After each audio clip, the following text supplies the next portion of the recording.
Good evening, good afternoon, and welcome once again, Love Bay Radio family, and everyone who has joined us. Welcome to the Champions Table. Glad you're here. This is going to be a dialogue with the community to ensure that we have a great conversation about this beautiful country we've become a part of, that we share space with so many people. We're going to be having a great conversation. All right. So, once again, every Wednesday at 8 o'clock, we come together and we dive into intentional conversations. And tonight's episode, because it's July and Canada in July 1st is actually Canada Day. So, yesterday was Canada Day.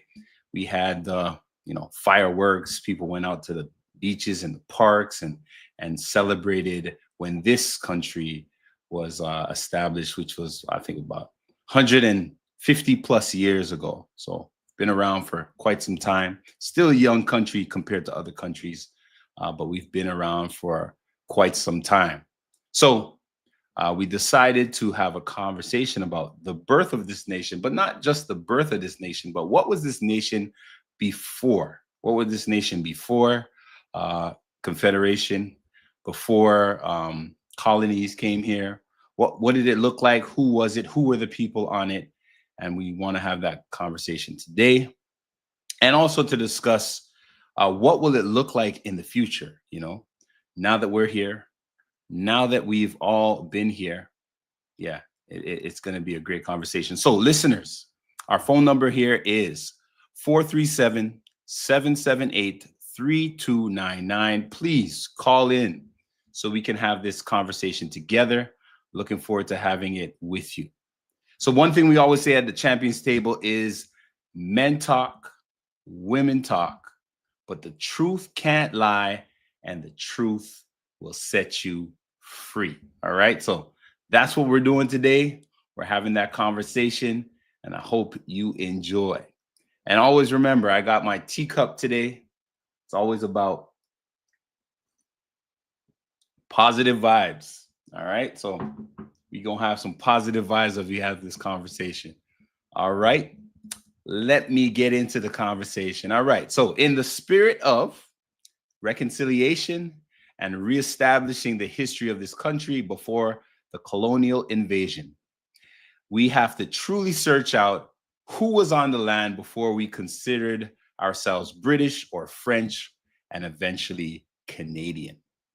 So we have this word Canada. Where did it come from, this word? All right. So I looked it up. This is actually a Huron and Iroquois word, which is Kanata. Let me bring up the slide so y'all can see it, so we can get into this conversation. Let me present this.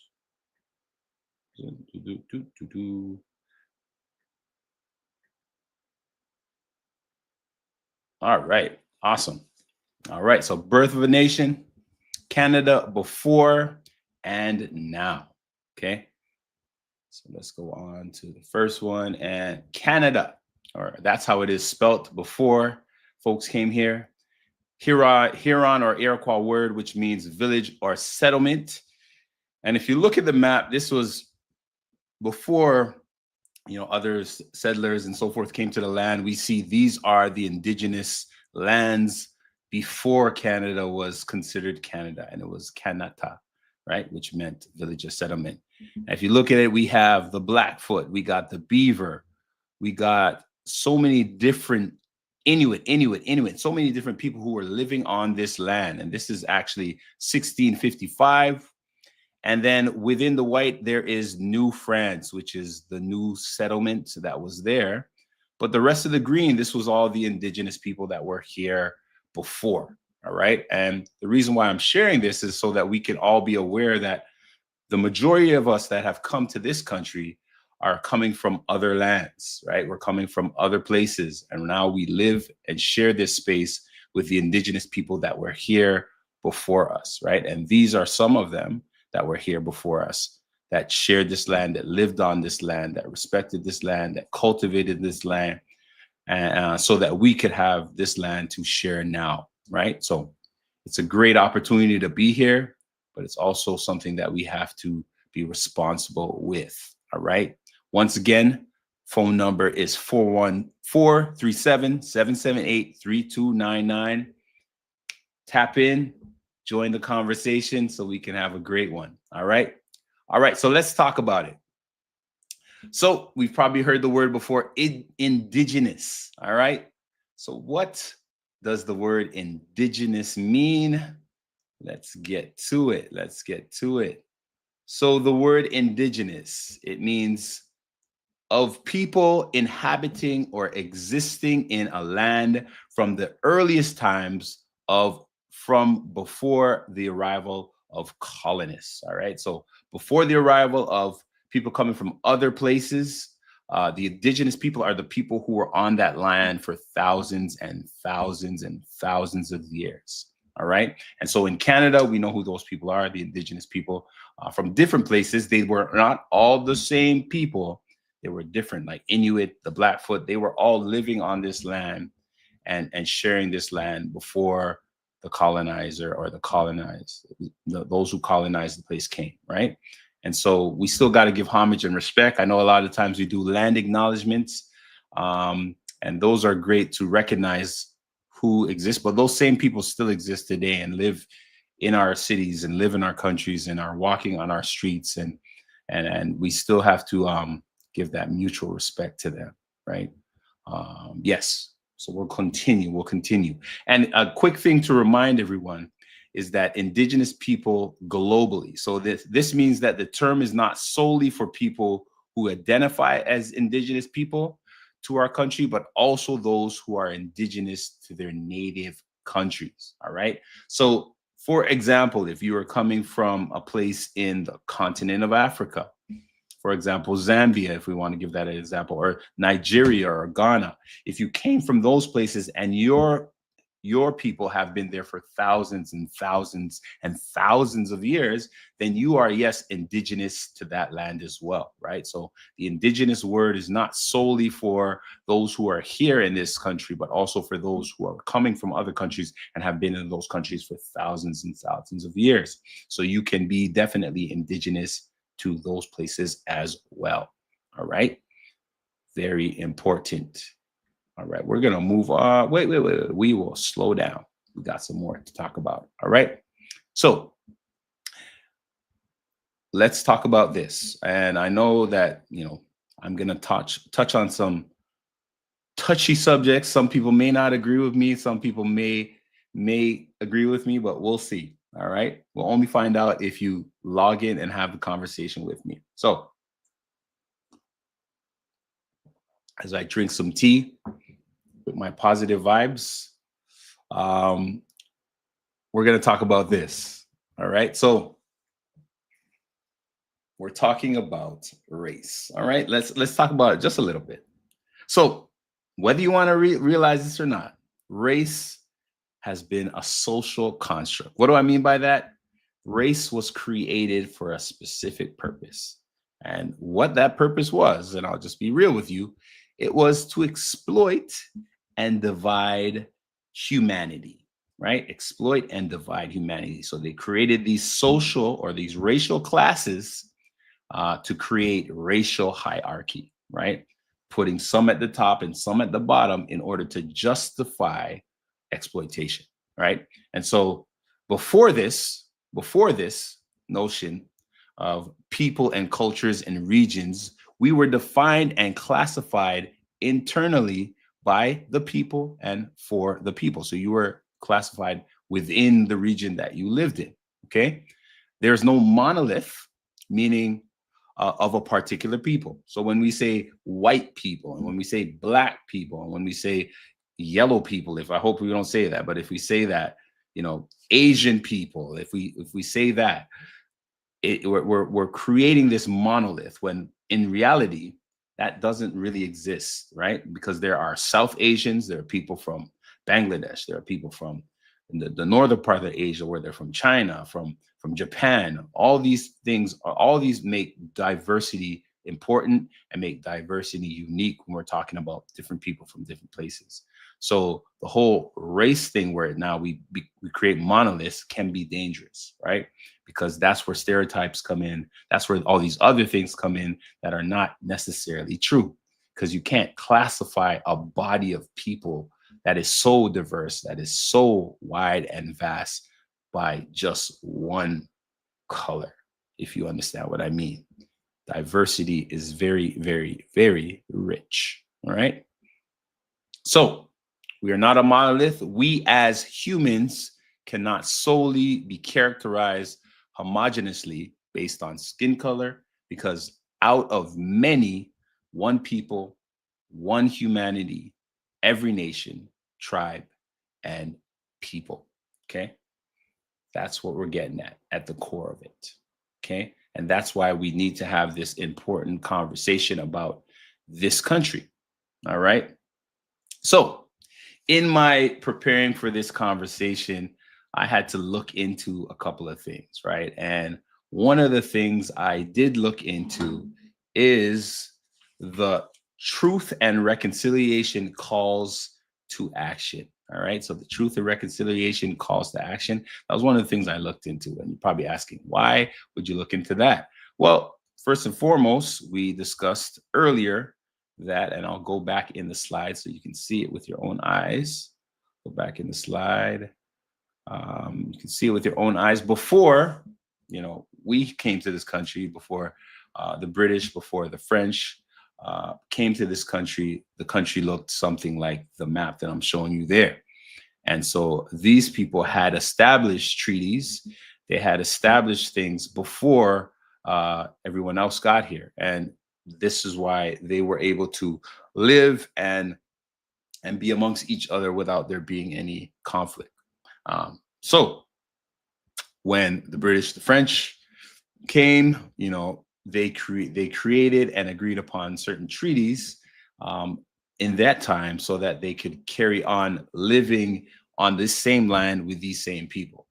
And so most recently, now we're talking about now, there was created the Truth and Reconciliation Call to Action. And what this was is really calling Canada and asking Canada to give an account for things that were done in the past, and to also provide some sort of reconciliation and also forgiveness and also accountability, so that we can move forward as a nation and as a people on this same land. And so in this conversation, it was also consulted with the United Nations, which is, represents all of humanity and represents all people around the world. There were some recommendations given by the United Nations, and there are also some recommendations given specifically through consultation with our government and the indigenous people to establish some things that need to be done in order for reconciliation to truly happen, right? And so one of these things, and I'm going to get to it right now, one of those things was the Royal Proclamation and Covenant. And I found this to be pretty interesting. All right. So what is the Royal Proclamation and Covenant? I will share it with you. All right. So this is what it is. And this is a call to action. What is the call to action about? It says, we call upon the government of Canada on behalf of all Canadians, to jointly develop with Aboriginal peoples a royal proclamation of reconciliation to be issued by the Crown. The proclamation would build on the Royal Proclamation of 1763 and the Treaty of Niagara of 1764, and reaffirm the nation-to-nation relationship between Aboriginal peoples and the Crown. The proclamation would include, but not be limited to, the following commitments. Okay, what are these commitments? All right, so the first one: repudiate concepts used to justify European sovereignty over indigenous lands and peoples, such as the doctrine of discovery and the terra nullius. Okay, I know these are words that I had not heard before. Well, yeah, that I had not heard before. So, we got to do research, right? Figure out what these things are. So what are these things? So God, keep our land glorious and free. That's what we ask, right? So here it is. What is this doctrine of discovery? The doctrine of discovery is a legal and religious concept rooted in the 15th century by papal bulls that provided a justification, a justification for European colonial expansion and the seizure of lands from indigenous populations. Okay, here we go. It's essentially stated that European monarchs could claim sovereignty and ownership over lands they discovered. Even here's the clause, even if those lands were already inhabited by indigenous people. Wow. Okay. So we have a conundrum there. We have a problem there. So there are people already there, but now you are claiming rights to land that is already occupied. Okay. This doctrine was used to legitimize the dispossession and subjugation of indigenous nations, often occupied by violence, often accompanied by violence and the imposition of European culture and religion. Okay, so here comes the concern, right? So folks are here, folks are living on the land, and then all of a sudden, some folks come from another place and they claim this land to be their land, and they can't just literally say, you got to leave.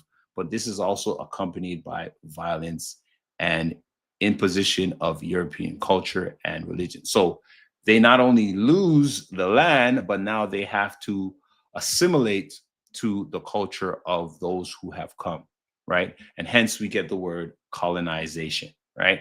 This is what colonization is, all right? It's a concern because this has happened not only on this land, but this has happened all over the world, right? And a lot of the countries that we live in now are by the result or come from the result of colonization. But because we're coming in 2025, we have to talk about how this has impacted us in the past so we can move forward today in the future, right?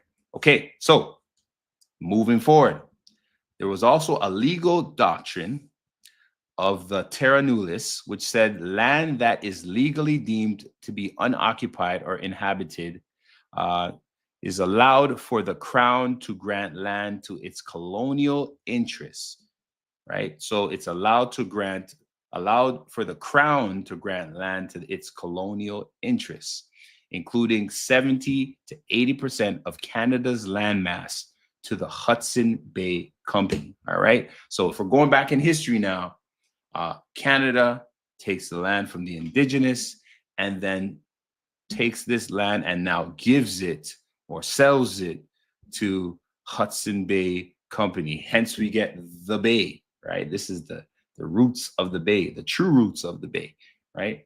And so they gave this land to the Bay, and then the Bay was here for hundreds and hundreds of years. And, they got certain things to make, clothing and material and so forth. But if we go back to the root of this, it really, really, really came from the original, this original legal document, what technically was not legal because the people that were living there were still there at the time and were still occupying the land. And they were being very kind in the sense of saying, you know what, you can occupy this land as settlers and we can both benefit from this land. But what did happen was that one took the land from the other. Okay. It's the reality. It is the reality and the tough truth about the history of this country and many countries, right? And so how do we reconcile? We first have to acknowledge that something did happen. And that's what we're doing right now. We're acknowledging that something did happen, but then we're moving forward to say, okay, what can we do right now?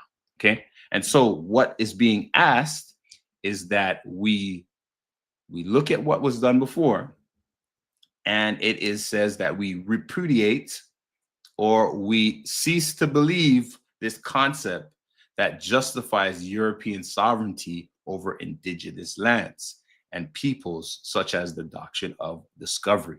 So how do we rephrase this? Let's be real, okay? So how do we rephrase this doctrine of discovery? First and foremost, when the indigenous people, when they came here, the land was already occupied. That's the first, we can start with that. All right. The land was already occupied by the indigenous people, and it wasn't the right of the Europeans who came at that time to take ownership as if they discovered land that was already here, right? Just like when we talk about Christopher Columbus, right? Saying that he discovered the land that he was on. He didn't discover it. He might have got on a ship and got there, but when he got there, there were people already there, right?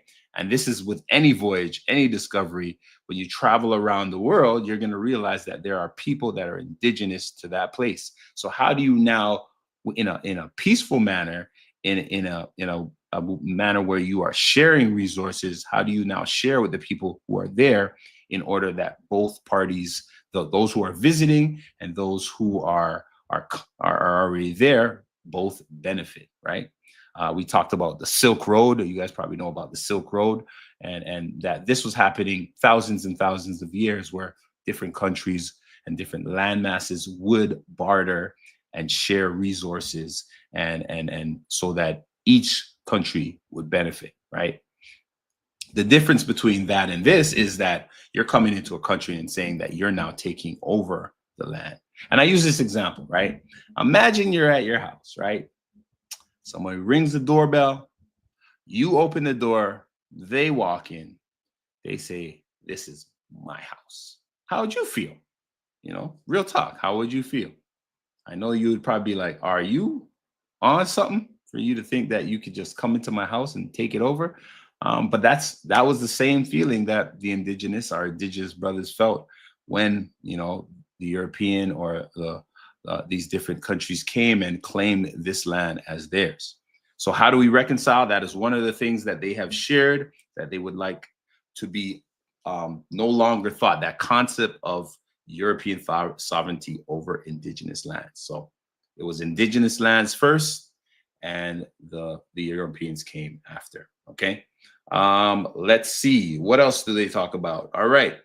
There's another one. It says to renew or establish treaty relationships based on the principles of mutual recognition, mutual respect, shared responsibility for maintaining those relationships into the future. I think that's a pretty fair thing to ask for, right? So mutual recognition, meaning that recognizing that the indigenous people were here, not just in land acknowledgement, but actually, recognizing that they were here and that this was their land before anyone came, that mutual recognition, and that they came upon that. And then mutual respect means that we got to share this land, not just in word, but also in resources. I'm going to say something, and I know this is controversial, but I'm going to say it. So there are places right now where indigenous people are solely living, and the conditions of those places are not the greatest conditions. And so the concern is, if the indigenous people are on their own land, but they're not receiving the same type of resources and things that we share on this land, that's not technically fair, right? And I know we can't make everything fair, but within this country, we should be trying to do our best to reconcile and make things better for the people who are here before us, right? So does that mean that we need to change up some of these living conditions? Yeah, most definitely, right? They should be either equal or in some cases better, right? And I know we can do it with all these people that are living here and with all the resources that God has blessed this land with. We can definitely ensure that everyone has the same, right? Or has at least access to the same, right? And especially those who are here before us. Okay. So just a thought, but I think it can be done. All right. So if you're listening, politicians and whoever else, those change makers, let's make a difference and really do something about this call to action. And this call to action is for every citizen, but it's really for, government officials and people in the government to really look upon it as, how can we ensure that everyone is in the best benefits from what the decisions we're making. Yes, we want to build houses. Yes, we want to do things for citizens, but also part of this land are the indigenous citizens as well, right? And they are here and have been here for thousands of years, and they're not planning to go anywhere. So we should be doing something to ensure that their lived experience here is good as well. Okay, definitely. All right. There is so much more I can get into. All right, let's go on. Let's go on. Let's go on. And once again, let me put it out there. I would love for folks to join this conversation. I'm not one that likes to hear my voice only, but I like to have conversations with the audience. So please chime in. Number is 437-778-3299. Give me a call. Come in, have a conversation with us about this conversation about the birth of this nation. Let's talk about it. Let's talk about it. If you're listening, let's talk about it. Okay. So I like that this is still in our national anthem. God, keep our land glorious and free and free and free. All right. God, keep our land glorious and free. All right. And we're blessed to live in a country where thankfully there isn't war. Thankfully, we have free healthcare. Thankfully, we can live and strive and do our best to be, great citizens in a country like this. And, all of those things, I am thankful to be a Canadian and thankful to be born in this country. But does every country need things to work on? Most definitely. No country's perfect. No country has all the answers, but it takes each one of us, me and you, to come together and ensure that this country doesn't stay the same, but it gets better. And let me say this, I'm going to say this. We have this notion, and I think this is something that we need to dispel, because most of us who have come to this country have come as immigrants. You might have generations of people that have lived here before, but there was a time where your parents or parents' parents or your parents' parents' parents have settled in this country. So the notion that immigrants or people who are coming from other countries make our country bad or make our country worse is not a true statement. In fact, the people coming here from other countries, we need them. We need the doctors from other countries. We need the lawyers from other countries. We need all of those people from other countries because they make our country better, right? We got 30, call it 40 million people in this country, and we have way more land than we have people. And each person who comes into this country, or each culture, or each culture that comes into this country brings something with it, right? Brings either new wisdom, new knowledge, or brings resources, brings material, brings their social capital, their knowledge that they've gotten from their country, things that may have been working in their country, and they bring it into our country so that we can collaborate and we can build and make this place better. We've heard about the railroads that were built by the Asians, that we've heard about so many different things within this country that have been built, that have been invented, that have been collaborated with people who are not native to this country, but came and embraced Canada as their own. And with it, they brought things to the country to make it better. That still exists today. And we still need that level of collaboration with those who are coming from different countries. I know there's a notion about, we need more housing in this country. Yes, we definitely do. And that is something that I think we should have the conversation about, is where is this housing going to be? And not only that, is it going to be affordable? That's the question, because we know that the cost of living is constantly rising, and it's not rising at the same speed as how much we are getting paid, or careers are moving, right? And that is something that each of us are going to have to strive to do better. But also, I think that the government, I'm putting it out there, I think that the government can definitely assist in ensuring that the tax-paying citizens are really benefiting from what the hard work and labor that they put into this country. Do I feel like we get taxed a lot? I do. in comparison to other countries. And I think we can find better ways to find resources as opposed to just taxing us more than we need to be taxed, right? Just my humble opinion. I think tax has its use, and it definitely helps our country to do a lot of things seen and unseen. But it definitely needs to be balanced where we feel like we're bringing enough home to help our families on a consistent basis, you know. And as the cost of living goes up, we're going to have to find more innovative ways to ensure that we are providing for our families and providing for our communities as well. All right. Hope that wasn't a tangent for y'all, but you know, we got to talk about that as well too. Okay. Once again, the number is 437-778-3299. All right. So 437-778-3299. All right. God keep our land glorious and free. Okay. I want you guys to tune in. I want you to tune in. I want to have more conversations with you to ensure that we have these discussions. I think part of this platform, the Champions Table and Love Bay Radio, is really to hear from the voice of the community, the voice of the country, and not only the country, but the entire world.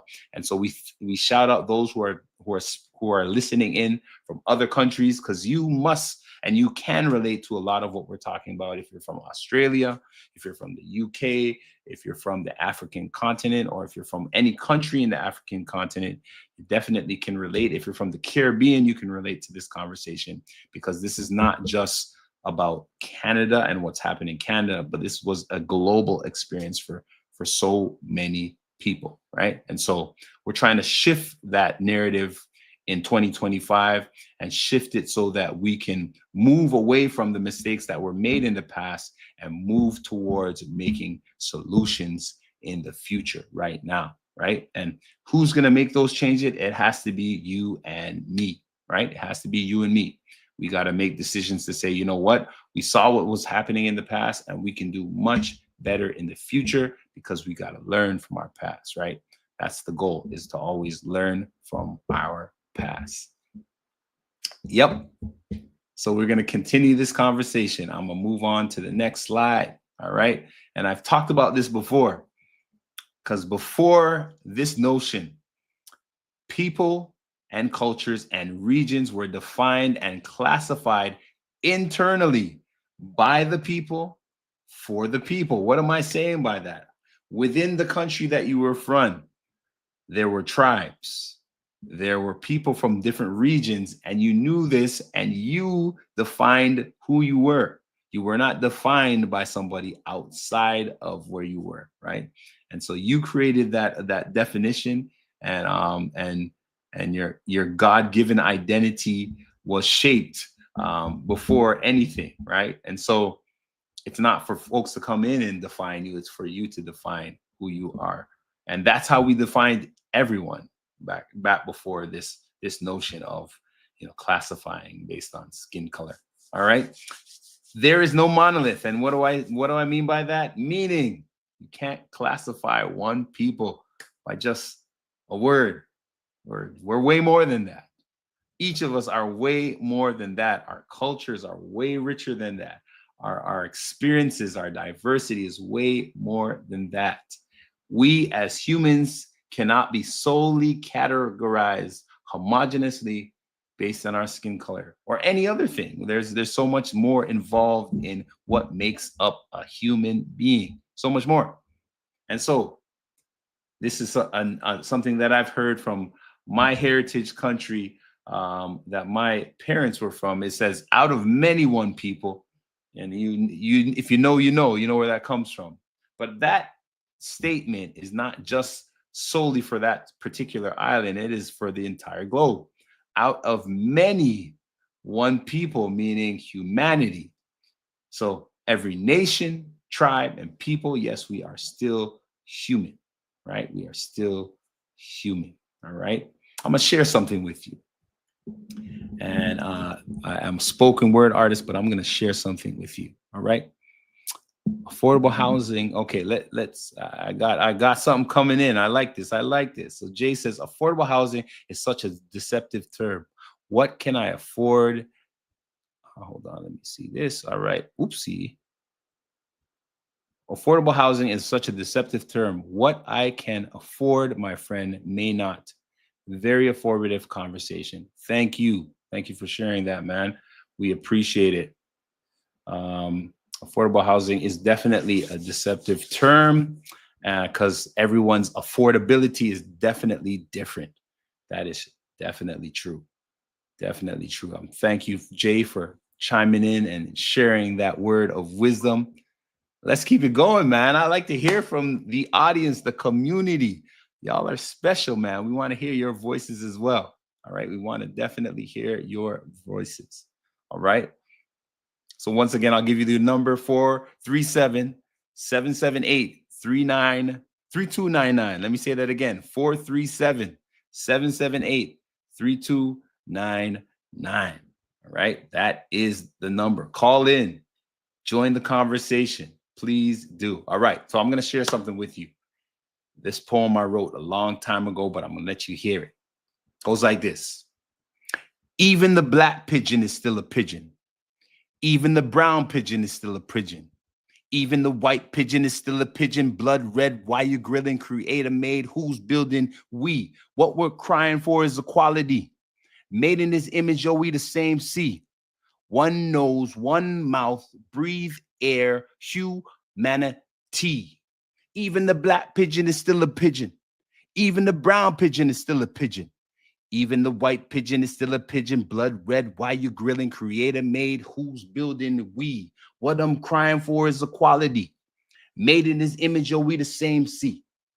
One nose, one mouth, two eyes, two ears, breathe air, humanity. Hope we remember that out of many, we are still one people, humanity, every nation, tribe, and people. All right. So keep that in mind. I know we talked about a lot today, but it's so important that we remember who we are, whose we are, and why we're here together. And why we're here together is really to make this place we live, if it's Canada, if it's the US, if it's Australia, if it's New Zealand, if it's Iran, if it's Israel, if it's Palestine, we're trying to make all these places better for the human race, right? For everyone. And it's easier said than done. It's not a simple task. It takes communication, it takes collaboration, it takes understanding each of us and what each person needs, right? And how do we do that? We got to start with realizing that we all come from the same blood, and that in order to really do things for each other, we have to have the empathy to realize how would I feel if that was done to me? If that was my children, if that was my family, if that was my people being that happening to my people, that would change the perspective. And so as we look at things, sometimes, and I'll say this, sometimes the media paints a picture or words things in a specific way to make it sound like there is let me say this, there is a hero and there is an enemy, right? They make it sound like that. But in reality, sometimes that's not the case, right? And sometimes it takes for people to get down to the real, what is really needed and what really needs to change in order to get to that change. And that is the most important thing, all right? Getting to the change. Because this generation, I'm not talking about the generation coming, I'm talking about this generation that is watching what we're doing right now will one day be leading the charge. And we got to set an example for them so that we ensure that they deal with this land and they deal with this earth the way it needs to be dealt with, right? And they live on this land so that we can continue. That is the truth. I don't have all the answers. This is my opinion, and you may agree, you may disagree, but even if you do, we should still be able to have a conversation about this. All right. So on this eve of, Oh Canada, we've just celebrated 150 plus years here. What do we need to do different? What do we need to do different to ensure that this country, that this land is a better place for everyone, not just the people who live here now, but those who are on their way here? What can we do to ensure that this land is better for all is the real question. And so we can't leave it up to politicians and to the government.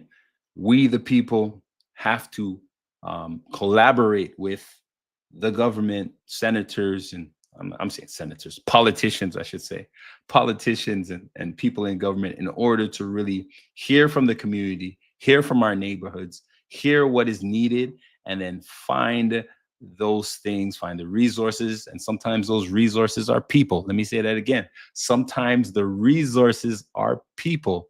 Find the right people to speak to the right people to get the right things done so that everyone in the community benefits. All right.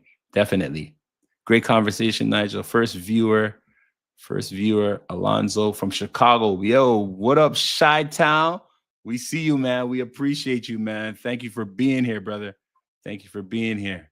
Yeah, this is definitely a good conversation, and it's a conversation we have around the world. It's not just about Canada, it's also in the United States. Big shouts to my people and my people down south. And we're here. We're here. We stand with you, regardless of what governments and presidents may say. We stand with you.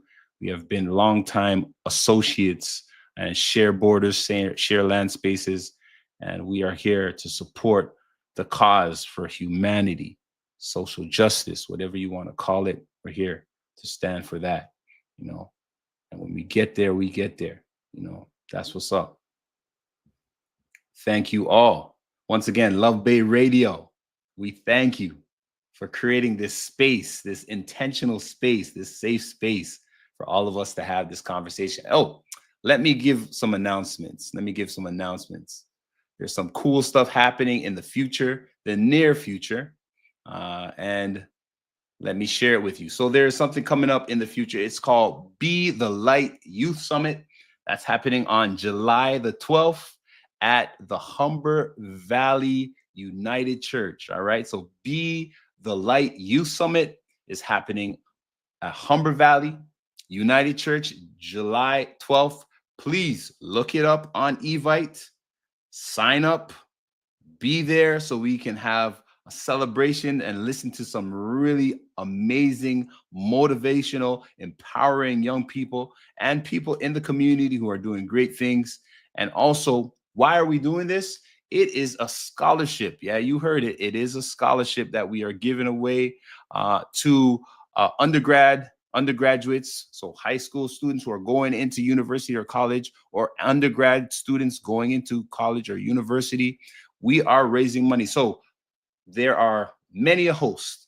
I'm one host, and there are other hosts on Love Bay Radio, and we have all donated to this cause because it's a bigger thing. We're ensuring that young people have good educations, have the ability to really be successful in this world. And so that's what we are supporting. We are sacrificing and giving to this cause. And we're asking that you give to this cause and you donate to this cause so that we can create a scholarship for someone to go to school and help alleviate some of that cost. So that's why we're here, to ensure that someone out there, that special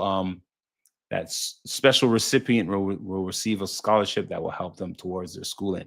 So please donate, as we say, and be there at the Be the Light Youth Summit on July 12th, Humber Valley United Church. All right. And the proceeds will once again support student studies.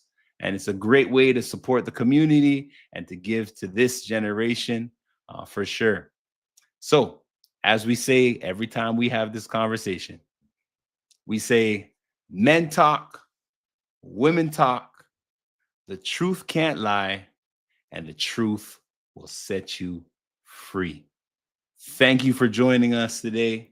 We had an awesome time.